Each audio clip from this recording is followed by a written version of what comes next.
Buenas tardes a todos, bienvenidos a Findes. Son las 18 horas, día 28 de julio.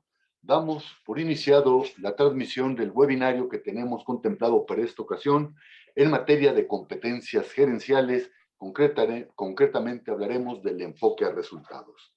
Soy Emigdio Villalobos, directivo de la Fundación. Gracias por participar con nosotros. Me acompaña el profesor Edwin Urbina Godínez, especialista en la Fundación en el área de desarrollo organizacional y también en desarrollo humano. Él conducirá la plática y le cedo el micrófono, no sin antes invitarles a que participen formulando sus preguntas, dándonos comentarios y sugerencias, y al término de la plática dispondremos de algunos minutos para atenderles. Edwin, buenas tardes. ¿Podemos iniciar, por favor? Claro que sí, Miguel, muchas gracias. Bienvenidas y bienvenidos. Nos da muchísimo gusto contar con su presencia en este webinario, en esta semana. Bueno, pues el tema que tenemos hoy es sumamente interesante y me gustaría iniciar con esta frase de Antoine de Saint-Exupéry. Hacer de nuestra vida un sueño y de nuestros sueños una realidad. Cuando nosotros hablamos del enfoque a resultados, estamos hablando de una competencia sumamente importante, no nada más para nuestro desarrollo profesional, sino que estamos hablando de una competencia para la vida.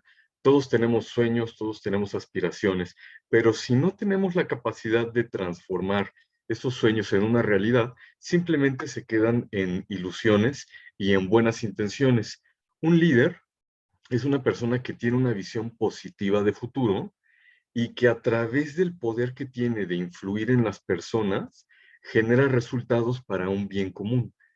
De ahí que entonces un líder tiene ciertas cualidades como esta capacidad de construir una visión positiva del futuro, tiene un poder para influir en las personas y a partir de esa influencia, en conjunto, va construyendo ese sueño, le va dando forma para construir una realidad que eventualmente impacta en el bien común. Así es que un líder, entre otras cosas, tiene la tarea de generar una cultura. Un líder en una organización tiene que equilibrar dos fuerzas muy importantes. Por un lado, tenemos al sistema organizacional como este ente vivo al que todas las personas de las cuales formamos parte le damos vida. Y por el otro lado tenemos a todo el equipo que va transformando esa visión, esos objetivos y esas metas con sus acciones en resultados específicos y cuantificables. Entonces, un líder genera una cultura a través de la visión estratégica que está integrada pues por la misión, la visión, los valores y la filosofía que la organización sigue. Y a partir de ahí se va construyendo una cultura que poco a poco, a través de los procesos, a través de las acciones, a través de los proyectos y a través de la operación cotidiana, es decir, de todo el know-how que tiene la organización, se va materializando poco a poco en resultados cuantificables que van haciendo una realidad tangible aquello que inicialmente pues era una cultura, era una visión, era algo amorfo y se transforma en resultados concretos y específicos. La competencia de poder transformar los objetivos en resultados es una competencia sumamente importante hoy en día y aquellos líderes que son incapaces de convertir los objetivos en realidades o los planes en acciones que generen resultados cuantificables no tienen futuro. ¿Cómo podemos entonces orientarnos a resultados? Pues de una forma muy sencilla. Primero que nada, es muy importante que tengamos presente cuál es esa visión que tenemos como organización, hacia dónde vamos, hacia dónde nos dirigimos como institución, como organización, y a partir de ahí ir transformando esa visión en un plan estratégico que siempre tenga un enfoque operativo de implementación, de manera que con la ejecución nosotros poco a poco vayamos convirtiendo esas ideas que están plasmadas en papel en resultados cuantificables y a través de un proceso de evaluación constante, ir constantemente haciendo una revisión para que cualquier desviación sobre el plan que tenemos la podamos corregir rápidamente y de esta manera dar un enfoque y una importancia al proceso de hacer las cosas que nos generan los resultados que nosotros hemos previamente previsto, que hemos previamente planeado. Por eso es muy importante que nos aseguremos que los planes estratégicos que generamos en la organización sean fácilmente implementados. Uno de los grandes errores que se cometen en algunas organizaciones es que se tiene una división muy marcada entre lo que es el líder estratégico y el líder operativo, de tal suerte que en las organizaciones, cuando se hacen los planes estratégicos, están muy alejados de la realidad. Es muy importante que nosotros tengamos un matrimonio entre la parte estratégica y la parte operativa. Es decir, que siempre vayan juntos, que vayan de la mano. Si el plan que desarrollamos no se puede implementar, entonces no sirve de nada. Y si tenemos un plan muy bien desarrollado, pero no lo seguimos, tampoco sirve de nada. Entonces, como decía Henry Ford, el poder de una idea está en ponerla en práctica. Los planes estratégicos tienen que ser planes en los que está implícita toda la parte de su implementación, de la operación y de los detalles. Entonces se vuelve crucial para que tengamos una orientación a los resultados, que el líder esté comprometido con el proceso y que conozca todos los detalles de la implementación dentro de los procesos. Porque cuando el líder vive en un mundo y la organización opera en otro, entonces los resultados van a estar siempre sesgados y con deficiencias. Entonces, hay una anécdota muy interesante de Abraham Lincoln cuando estaba luchando la guerra de secesión. En algún momento, él escribió a uno de sus generales para pedirle que siguiera avanzando en su ataque porque podían acabar con el ejército confederado si conquistaban o si avanzaban hacia la siguiente colina y se podían ahorrar muchas semanas de combate y se pueden salvar muchas vidas, porque el ejército confederado en este momento estaba en un momento vulnerable y en una posición vulnerable. Sin embargo, el general le escribió de regreso a Lincoln y le dijo, necesitamos tomarnos 3 días de descanso. Hemos tenido muchas bajas, la gente está herida y, y la moral está por los suelos. Entonces Lincoln, muy enojado, le volvió a escribir al general y le dijo, no te estoy preguntando tu opinión, te estoy dando una orden directa. Tienes que seguir avanzando y atacar al ejército porque ahorita están en un momento vulnerable y podemos tener un gran avance e incluso acabar mucho más pronto la guerra. A lo que el general volvió a contestar. Le estoy diciendo que necesitamos 3 días de descanso porque mi gente ha sufrido muchas bajas, necesitamos descansar y necesitamos recuperarnos de las heridas.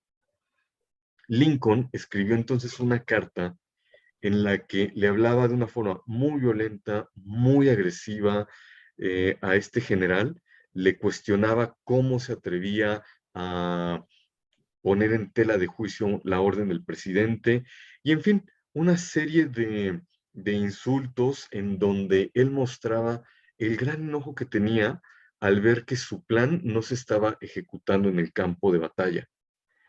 Y curiosamente, terminó la guerra de secesión, triunfaron, lo mataron y cuando sacaron sus cosas de la Casa Blanca, se dieron cuenta que nunca había enviado esa carta.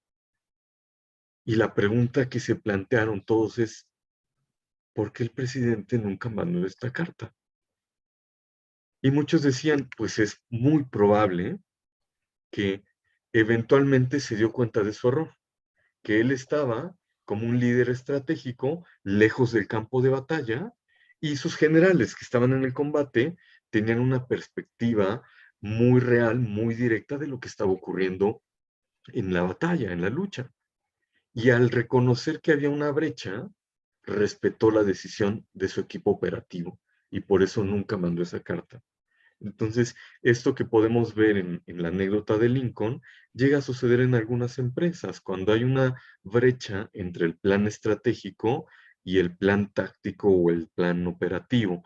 Entonces, nosotros tenemos que tener siempre una cercanía con el campo de batalla y a partir de ahí, a partir de estar muy involucrados en la operación, hacer planes que tengan una implementación sencilla y fácil. Por ejemplo, en la Segunda Guerra Mundial, Douglas MacArthur, este conocido general de Estados Unidos, tenía como política el estar muy comprometido con su gente en el frente de batalla.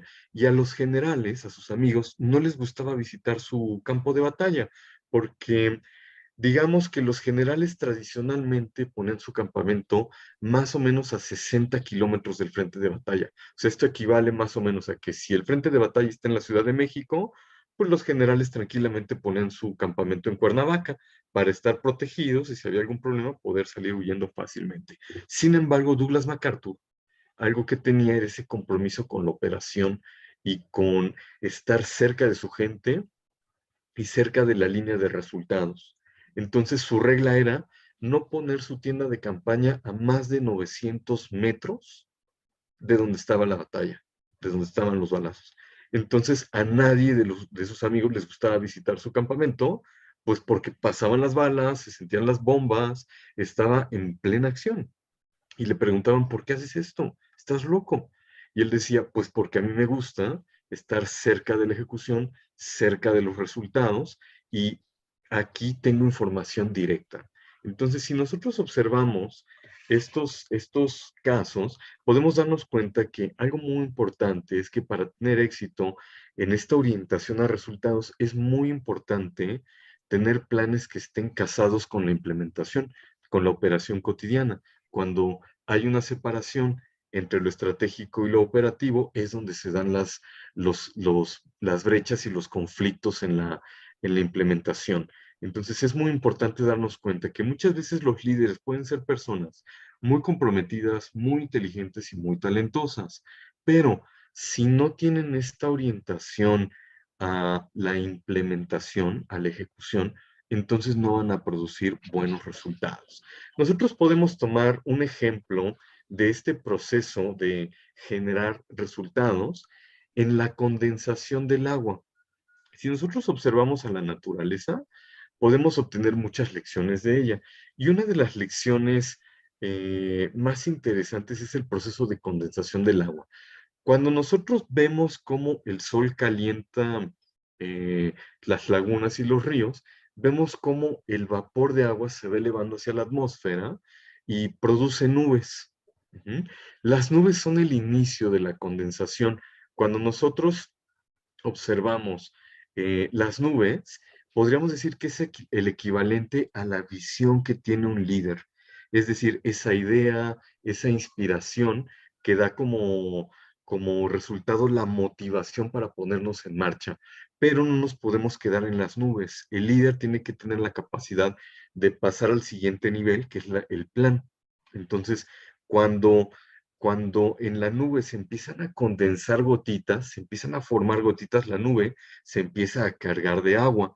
Y eso podemos decir que es el equivalente del plan. Es decir, un documento en donde nosotros tenemos bien definido un objetivo con los resultados específicos que esperamos, con el tiempo en el que nos lo proponemos implementar el proceso, con los recursos que necesitamos, los actores involucrados para generar esos resultados y la secuencia de pasos que vamos a seguir junto con un análisis de riesgos para tener siempre un plan contingencial por si se vuelve importante tener un plan B o un plan C. Pero eso aún sigue en la nube, o sea, sigue en papel, o sea, todavía está muy lejos de ser una realidad. La parte más importante de la orientación a los resultados es el arte de la ejecución, es decir, convertir ese plan, esas ideas, en acciones y esta capacidad de poner en acción, de supervisar y de darle seguimiento a todo el cronograma que se ha venido haciendo es una habilidad muy importante. Si el líder no tiene la capacidad para convertir los planes en acciones y en resultados, entonces no va a tener una supervivencia dentro del mundo actual. Y por otro lado, el aprender a manejar pues las incidencias y las diferencias, porque por muy bien elaborado que esté un plan, cuando llegamos a la realidad siempre va a haber algunas incidencias o discrepancias por las cuales tenemos que tener un plan de contingencias o improvisar sobre lo que ya se tiene planeado, de manera que podamos generar los resultados. Me gustaría compartirles un fragmento de un video que se llama El poder de una visión. Les voy a compartir este fragmento en donde Joel Barker nos comparte una reflexión precisamente sobre este aspecto, sobre el punto de cómo la visión de futuro es muy importante para los líderes, para las organizaciones, para las naciones y en general para todos los emprendimientos que nosotros realizamos. Voy a compartirlo y ahora lo comentamos. Alguien dijo alguna vez que es importante pensar en el futuro, pues es allí donde vamos a pasar el resto de nuestras vidas. Sin embargo, para mucha gente estas son tan solo palabras y el presente termina por absorberlos totalmente. ¿O acaso sueñan con el futuro pero no hacen nada al respecto? Y sus sueños les parecen, en el mejor de los casos, esquivos y en el peor, inalcanzables. Pero es un error pensar así acerca del futuro.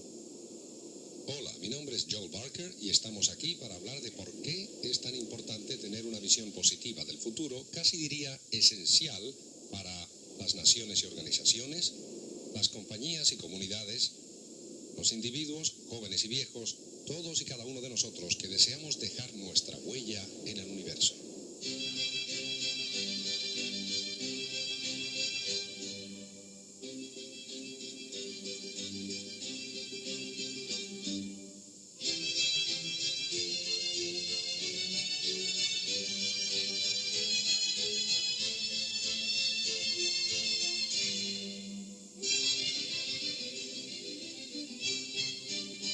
Comencé mis estudios acerca del futuro en 1973, cuando la guerra de Vietnam llegaba a su fin. La OPEC controlaba el precio del petróleo. El caso Watergate comenzaba y la inflación desatada afectaba la economía mundial. Para mucha gente, desde ejecutivos a trabajadores, los problemas del presente resultaban tan abrumadores que parecía no tener sentido pensar en el futuro. Y sin embargo, en medio de toda esa turbulencia y pesimismo, me encontré con la obra de 3 escritores que me enseñaron que la actitud opuesta, o sea, una actitud positiva, era mucho más sabia. Cada uno de estos escritores, a su manera, me convencieron que es esencial que pensemos, que soñemos y que por último podamos visualizar nuestro propio futuro, especialmente en tiempos difíciles. Estoy convencido que una actitud positiva frente al futuro es sin lugar a duda el arma más poderosa que poseemos para lograr cambios. Realizaremos un viaje para ver cómo podemos relacionar todos estos conceptos y así ver cómo podemos aplicarlos para que nuestras organizaciones, nuestras familias y nuestras vidas alcancen la plenitud total. Nuestro viaje comienza aquí, debido al escritor holandés Fred Pollack, quien escribió un libro titulado The Image of the Future. Pollack estaba muy interesado en la relación entre naciones y la imagen que éstas tenían de su futuro. ¿Quién existió primero, el huevo o la gallina? La imagen positiva que tiene una nación acerca de su futuro es la razón del éxito de dicha nación, ¿o es el éxito de esa nación una consecuencia de su imagen positiva del futuro? Para encontrar la respuesta a esta pregunta, leyó la literatura de varios países, antigua y moderna, para ver cuán positiva era la actitud de estos frente al futuro y si lograron alcanzar sus propios objetivos. El Partenón, en Atenas, simboliza perfectamente lo que descubrió. El Partenón, al principio, fue solo una visión en la mente del arquitecto. Fue así también como los griegos imaginaron el futuro de su civilización. ¿Cómo sucedió todo esto? Pues bien, los griegos comenzaron soñando, pero luego transformaron esos sueños en algo mucho más poderoso, una visión. Visión es el resultado de nuestros sueños en acción. Lo que Pollack descubrió en sus investigaciones es que en gran medida una visión de futuro precede al éxito. Caso tras caso, pudo observar el mismo patrón. Primero, una imagen convincente del futuro era sugerida por líderes. Luego, la comunidad hacía suya esa visión de futuro y le brindaba su apoyo. Y así, en forma conjunta, convirtieron ese sueño en realidad. Muy bien, bueno, pues aquí estuvo este fragmento del video El poder de una visión, y con ello me gustaría ir cerrando este proceso de 4 pasos muy sencillos con los que nosotros podemos orientarnos a los resultados. Paso número 1, como nos lo dice Joel Barker, tenemos que tener una visión positiva de futuro. Paso número 2, a partir de esa visión, necesitamos tener una planeación que convierta esa visión en un plan que sea fácilmente llevado a la realidad. Si nosotros hacemos un plan estratégico que tiene en cuenta esa vinculación con la implementación, entonces podemos alinear tanto la visión como las acciones para concretar los resultados. Y el poder y la disciplina de la ejecución son los que nos van a ayudar a poder traducir esas ideas, esa visión, esos planes, esa estrategia en acciones concretas que, de acuerdo a los tiempos, se van a ir produciendo los resultados que se tienen previstos. Entonces es muy importante que toda la planeación siempre esté enfocada a la implementación. Los planes operativos tienen que ser suficientemente específicos para generar los resultados deseados, y para ello el líder tiene que estar comprometido e involucrado profundamente con los procesos organizacionales. Si no se tiene este énfasis en la implementación, los planes pueden quedarse simplemente en ideas, en papel. Así es que en la medida en que nosotros logramos esa implementación en el día a día, siguiendo esa planeación, entonces vamos a tener buenos resultados. Entonces, para cerrar nuestra sesión, me gustaría retomar una anécdota de Leonardo da Vinci. Leonardo da Vinci, cuando nació, vivía en las afueras de la ciudad de Vinci y tenía mucho tiempo en la naturaleza. Así es que él observaba a la naturaleza y la naturaleza se convirtió pues en su segunda madre. Le daba muchas lecciones y él se daba cuenta que cuando la naturaleza nos va transmitiendo esos mensajes, nosotros podemos ir aprendiendo de ello. Y él en alguna ocasión observó cómo cuando él atrapó a un pichoncito en una jaulita, la mamá lo trató de liberar de la jaula, pero luego de varios días de tratar de liberarlo, él se dio cuenta que no podía hacerlo, entonces le llevó unas plantitas venenosas y el pichoncito murió. Entonces cuando Leonardo observó eso, dijo, wow, qué lección tan importante me acaba de dar la naturaleza. Más vale muerto que perder la libertad, ¿no? Y así como Leonardo da Vinci pudo obtener esta lección, nosotros podemos darnos cuenta que a veces cuando nosotros tenemos planes que están disociados de la implementación, son planes muertos que nos quitan la libertad de acción y de generación de resultados. Así es que mi invitación es a que todos los planes que hagan, vincúlenlos siempre con el proceso de implementación detalladamente y den la supervisión correcta para que esos planes se conviertan en resultados específicos, cuantificables de acuerdo a lo que planeamos. Y bueno, pues me gustaría que nos compartan si tienen alguna pregunta, algún comentario o alguna inquietud. Muchas gracias, Edwin. Gracias por su exposición. Con mucho gusto. Muy interesante, sobre todo. Pues la invitación está hecha. Si alguno de ustedes, de los asistentes a este webinar, quiere presentar alguna duda, algún comentario, hacer alguna sugerencia, pues dos mecanismos. Uno, tenemos el chat, o bien pueden abrir sus micrófonos. Y mientras esto ocurre, recordarles que todos los jueves a las 18 horas estaremos abordando diferentes tópicos de interés, tópicos de actualidad en el ámbito de los negocios. Y el próximo jueves 4 de agosto a las 18 horas estaremos platicando sobre el marco legal de la capacitación y el desarrollo del personal. Los invitamos, inviten a su vez a sus compañeros y amigos. Y bien, Carla, sí, buenas tardes, Carla. Este webinario ha sido grabado.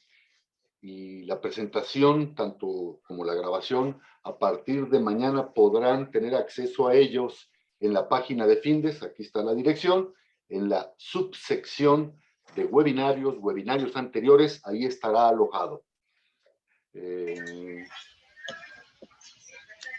Sí, Gabriel, buenas tardes, abriste el micrófono. Sí, buenas tardes.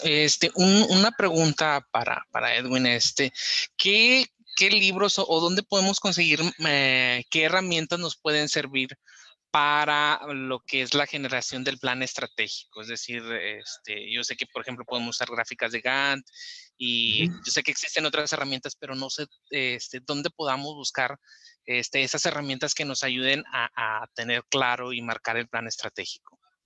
Mira, te puedo recomendar 2 libros. Uno se llama Improving Performance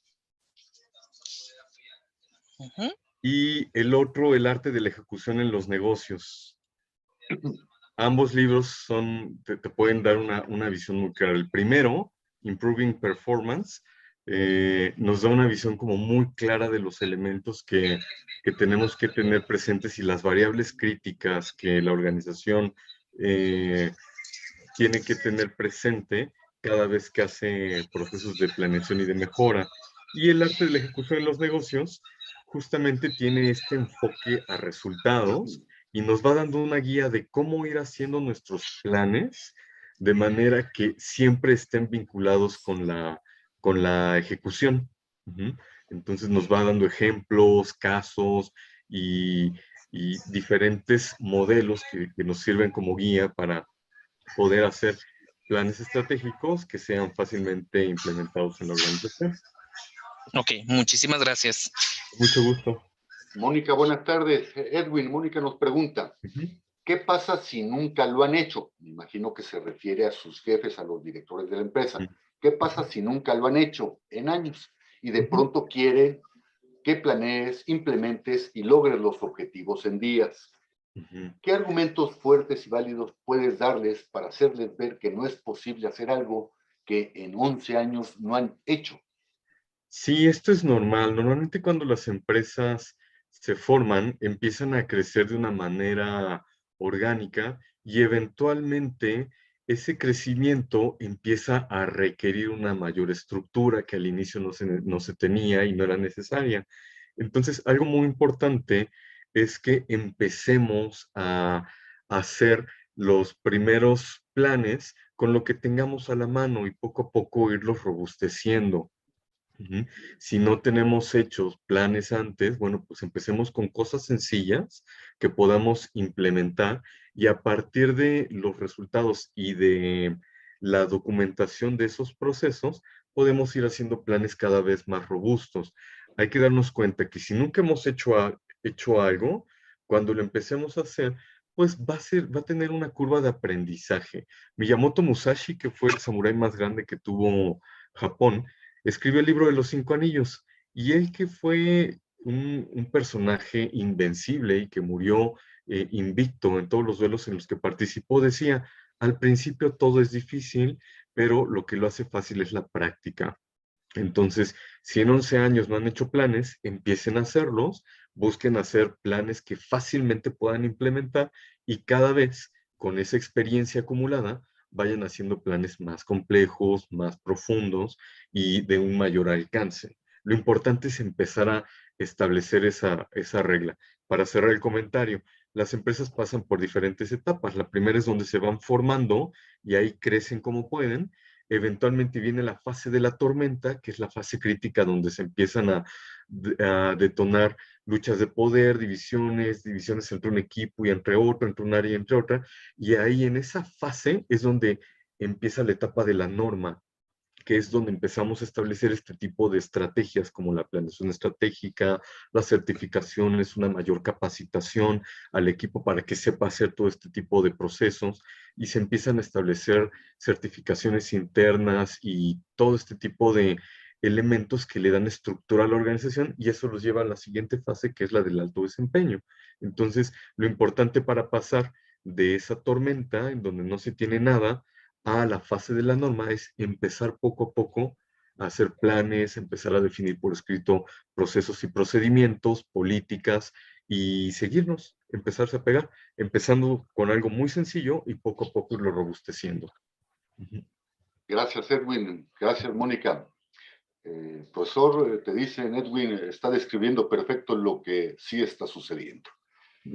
Ajá. Rafael, buenas tardes. Rafael Sotelo, yo considero que para cumplir una meta debes cumplir objetivos y para cumplir objetivos debes cumplir acciones. Luego entonces, una meta se desglosa en objetivos y un objetivo en acciones. Si no, no vas a poder implementar una estrategia. Exacto. ¿Cuál sería la recomendación para decidir si atiendo a una problemática interna o un proyecto que brinde beneficios? Bueno, es justo la forma como lo resumiste fue muy buena, como que sintetiza lo que hemos comentado en esta sesión. Ahora, el punto de cómo decidir es muy importante. Hay que tener en cuenta que la organización no puede hacer todo al mismo tiempo, para eso hay prioridades. Entonces el negocio tiene, o la organización tiene indicadores críticos del mismo negocio.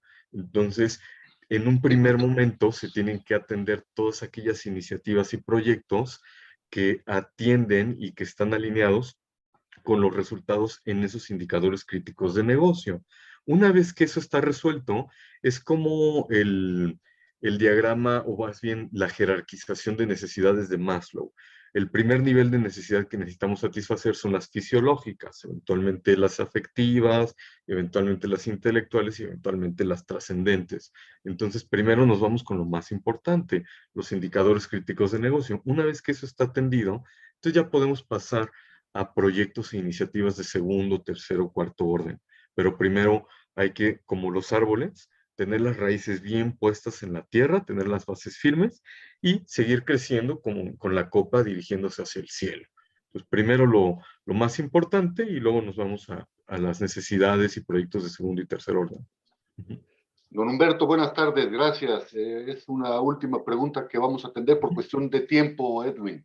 Don Está muy Humberto bien. nos pregunta, ¿habrá otra herramienta aparte de una gráfica de Gantt para planear un proyecto?